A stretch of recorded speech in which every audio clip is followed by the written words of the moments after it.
नमस्कार, आप देख रहे हैं लाइव इंडिया हर पल। मैं हूं आपके साथ रेखा मिश्रा और आज हमारे साथ इस कार्यक्रम में चर्चा के लिए हैं मेरे सहयोगी संजय, जिनसे हम बिहार की राजनीति को लेकर चर्चा करेंगे।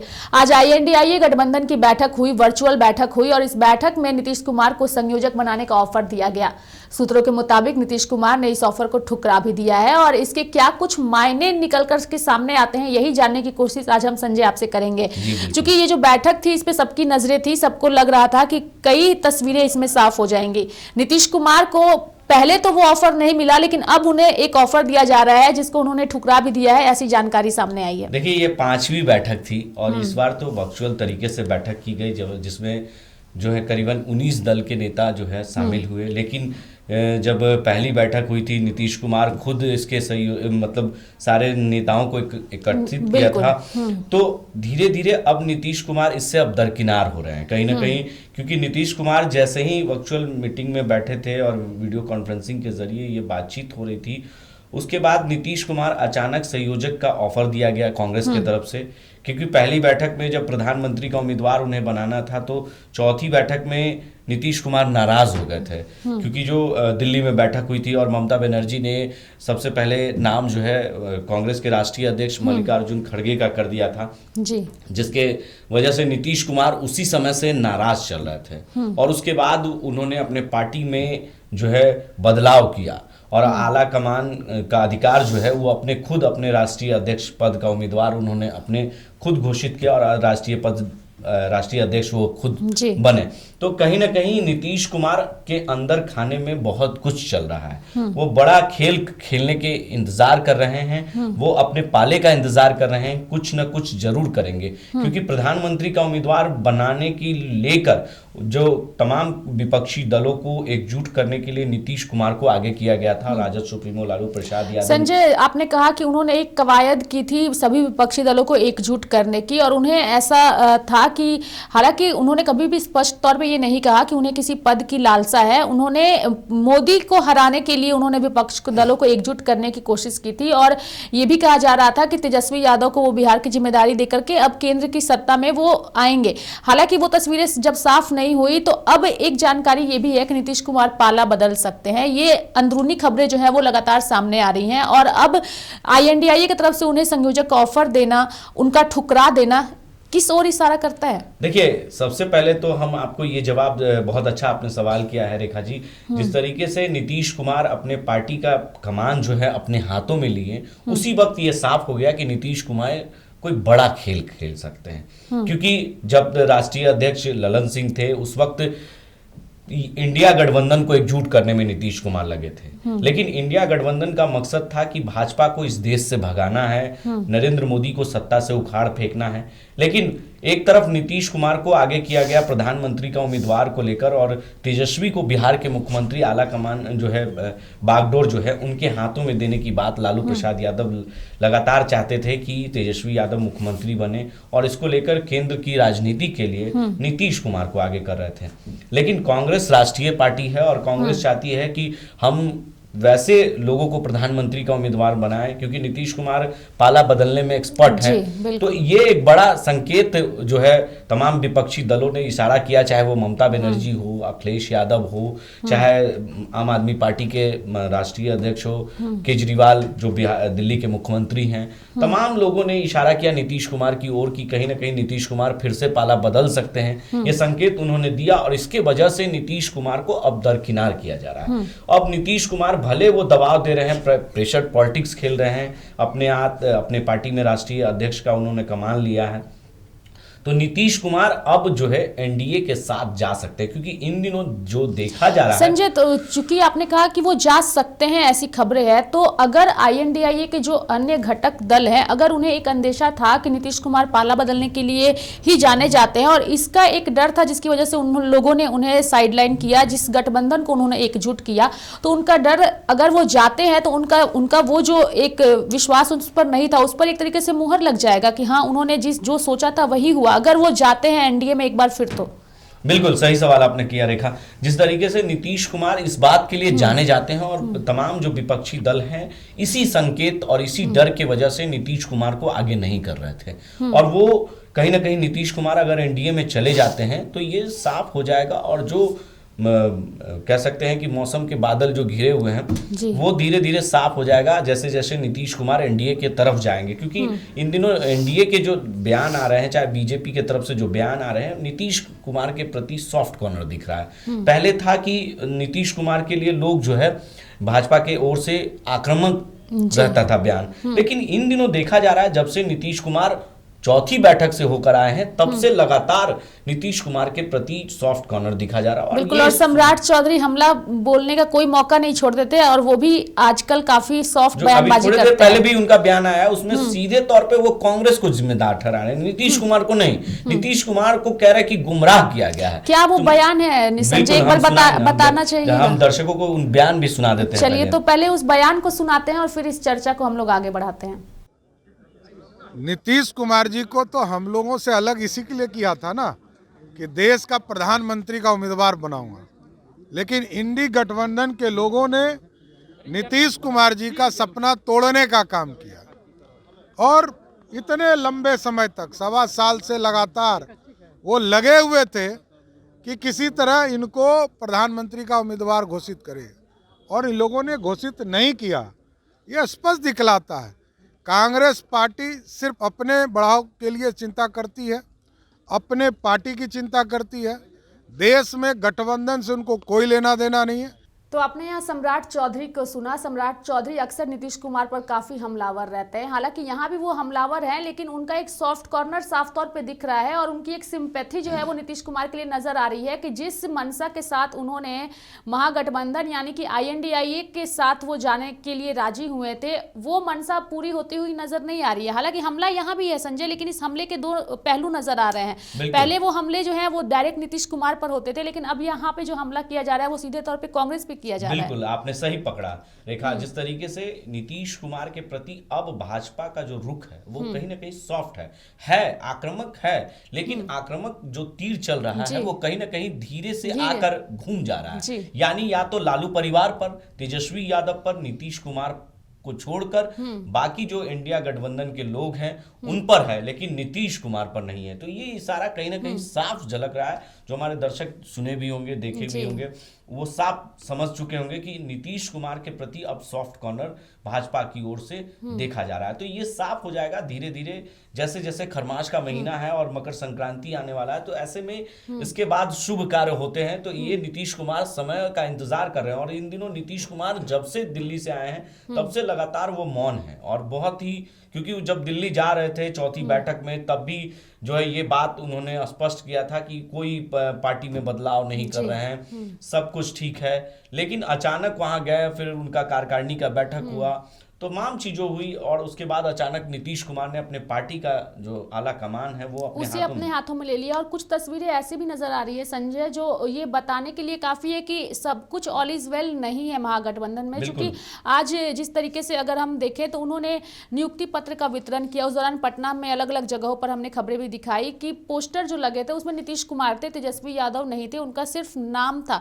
तो और ये जो नियुक्ति पत्र बांटे गए हैं इसको बीजेपी ने कहा है कि जिस वक्त हमारी सरकार यानी कि एनडीए की सरकार बिहार में थी उस वक्त हमने इस प्रक्रिया पर काम किया था जिसके तहत आज सरकार नियुक्तियां दे रही है। तो बीजेपी इसे भुनाने की भी कोशिश कर रही है और पोस्टर से तेजस्वी गायब भी है। हर सवाल का जवाब देने के लिए भाजपा तैयार है। अभी देख लीजिए कि 18 तारीख को मोहन यादव आ रहे हैं, तो कहीं ना कहीं यादव ऑपरेशन जो है भाजपा चलाने जा रही है। 18 तारीख को, 18 दिसंबर को जो मध्य प्रदेश के मुख्यमंत्री हैं वो आ रहे हैं पटना की धरती पर। तो ऐसे में कहीं ना कहीं यादव ऑपरेशन यानी लालू यादव का कब्जा, लालू यादव मतलब यादव, तो यादवों के वोटों पर भाजपा कसने के लिए तैयार है, चाहे वो जातीय समीकरण हो उस पर कम कसने के लिए। तो क्योंकि बिहार में समीकरण की बात करें तो यादव की सबसे ज्यादा संख्या है, इसलिए यादवों के वोट पर कब्जा करने के लिए भाजपा रणनीति बना रही है। अगर बात करें नियुक्ति पत्र की, तो नियुक्ति पत्र को लेकर भी वो कह रहे हैं कि हमारे शासनकाल में ही, एनडीए की शासनकाल में 1,75,000 नियुक्तियां रुकी हुई थी। चलिए, तो नियुक्तियों का जो दौर है वो लगातार बिहार में भी देखने को मिल रहा है और लगातार इस पर सत्ता पक्ष के नेता जो हैं वो अपने क्रेडिट भी गिनाने की कोशिश कर रहे हैं। लेकिन इस बीच संजय ने बताया कि 18 तारीख को जो है वो मोहन यादव यानी कि जो मध्य प्रदेश के मुख्यमंत्री हैं वो आ रहे हैं और जिस राजनीति के तहत उन्हें वहां का मुख्यमंत्री बनाया गया था यानी यादव वोट को लुभाने के लिए, उसकी वानगी की शुरुआत जो है वो संजय हो चुकी है। लेकिन इस पर तेजस्वी यादव ने क्या कुछ कहा जब मीडिया ने तेजस्वी यादव से ये सवाल किया कि मोहन यादव आ रहे हैं, उनके दौरे को आप कैसे देखते हैं, तो उन्होंने क्या कहा, सबसे पहले हम आपको वो सुनाते हैं, उसके बाद इस चर्चा को आगे बढ़ाते हैं। भाई, देश में किसी का भी अधिकार है, कोई भी कहीं भी आ सकता है, जा सकता है। तो यहाँ पे तेजस्वी यादव को आपने सुना, उन्होंने साफ तौर पे कहा कि हर कोई स्वतंत्र है कहीं भी आने जाने के लिए, किसी के आने से बिहार में की राजनीति में इसका कोई असर जो है वो नहीं पड़ने वाला है। संजय जी बिल्कुल, आपने सही तेजस्वी यादव का बयान जो सुना हमने भी और देखा भी, साफ तौर से तेजस्वी यादव को यादव वोटों पर पूरा भरोसा है। इससे साफ यही जाहिर होता है, लालू यादव मतलब यादव, और आज बिहार की जो यादव है वो भी चाहते हैं कि लालू यादव का मतलब यादव।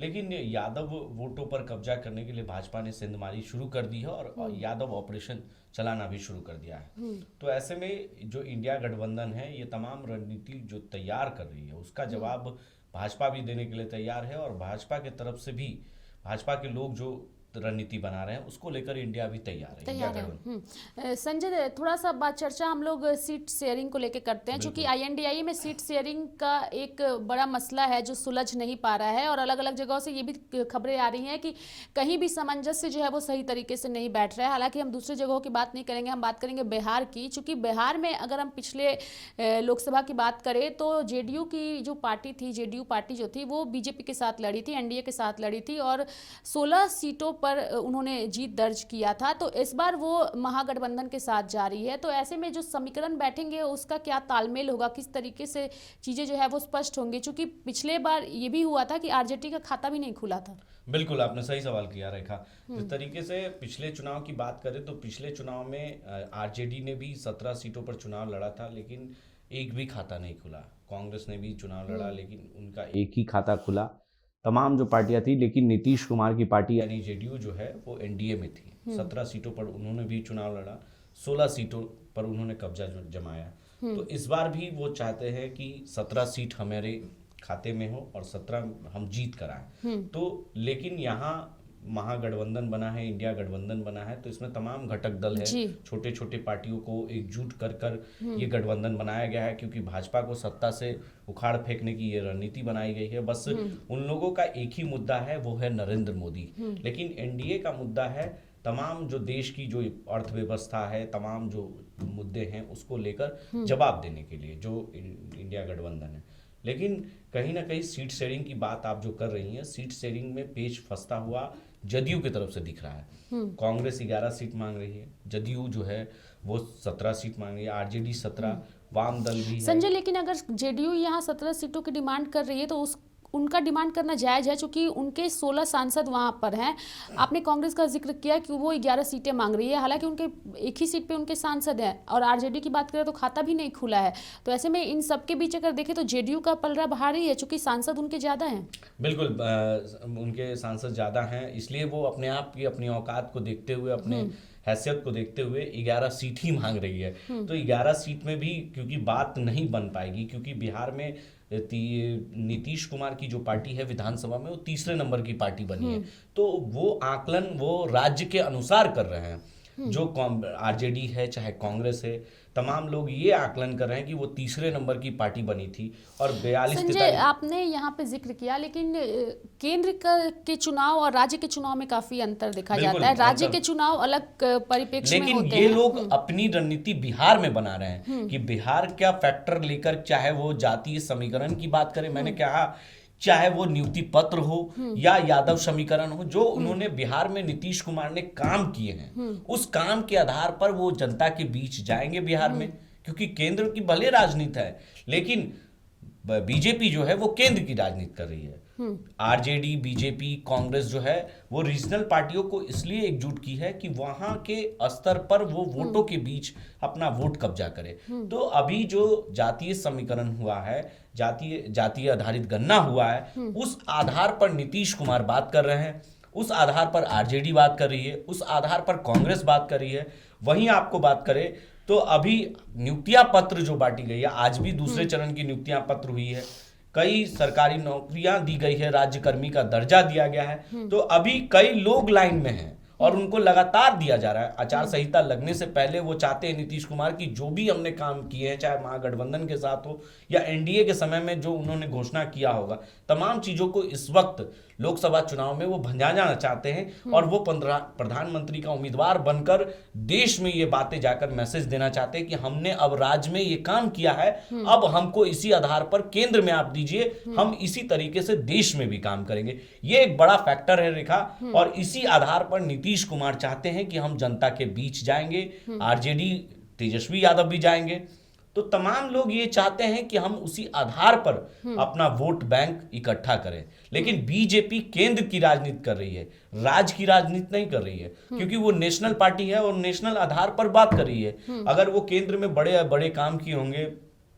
डिफेंस के मामले में हो या तमाम क्षेत्रों में जो उन्होंने नौकरियां दिया हो, तो चाहे वो राम मंदिर हो, ऐसे मुद्दे हैं वो देश के लिए बजाएंगे। लेकिन नीतीश कुमार तो राज्य के मुख्यमंत्री हैं, तेजस्वी यादव राज्य में बड़े पार्टी है, तो वो राज्य के आधार पर अपनी वोट को अपने राज्य में मांगेंगे और वो प्रचार करने जब जाएंगे तो वो जनता के बीच, अब झारखंड में भी उनका प्रचार प्रसार होने वाला है, कई रैलियां हैं उनकी झारखंड में होने वाली है, तो नीतीश कुमार उसी आधार पर आएंगे कि हमने राज्य में शराबबंदी किया, बेटियों की साइकिल दी, नल जल योजना है, आवास योजना है, तमाम जो सरकार की योजना है वो उपलब्धियां वो गिनाएंगे अन्य राज्यों में कि अगर हमें चुनकर आप केंद्र में भी भेजेंगे तो हम इसी तरह से लोगों को नौकरियां देंगे। जी रेखा, चलिए, तो अपने अपने स्तर से सभी नेता जो है वो चुनाव प्रचार की तैयारी में लग चुके हैं। फिलहाल सीट शेयरिंग का मामला जो है वो INDIA में साफ तौर पे नजर आ रहा है और जो तालमेल है वो सही तरीके से नहीं बैठ रहा है, जिसकी खबरें भी लगातार सोशल मीडिया पर छाई हुई रहती है। और इस बीच आज जो बैठक हुई नीतीश कुमार और जिस तरीके से उन्होंने संयोजक के पद को ठुकरा दिया है, इसको लेके भी अब चर्चा जो है वो अलग तरीके से देखने को मिल रही है। तो देखने वाली बात होगी कि आने वाले दिनों में बिहार की राजनीति का देश की राजनीति पर क्या कुछ असर पड़ता है। तो फिलहाल मेरे साथ इस खास कार्यक्रम में इतना ही। आप देखते रहिए लाइव इंडिया हर पल। नमस्कार।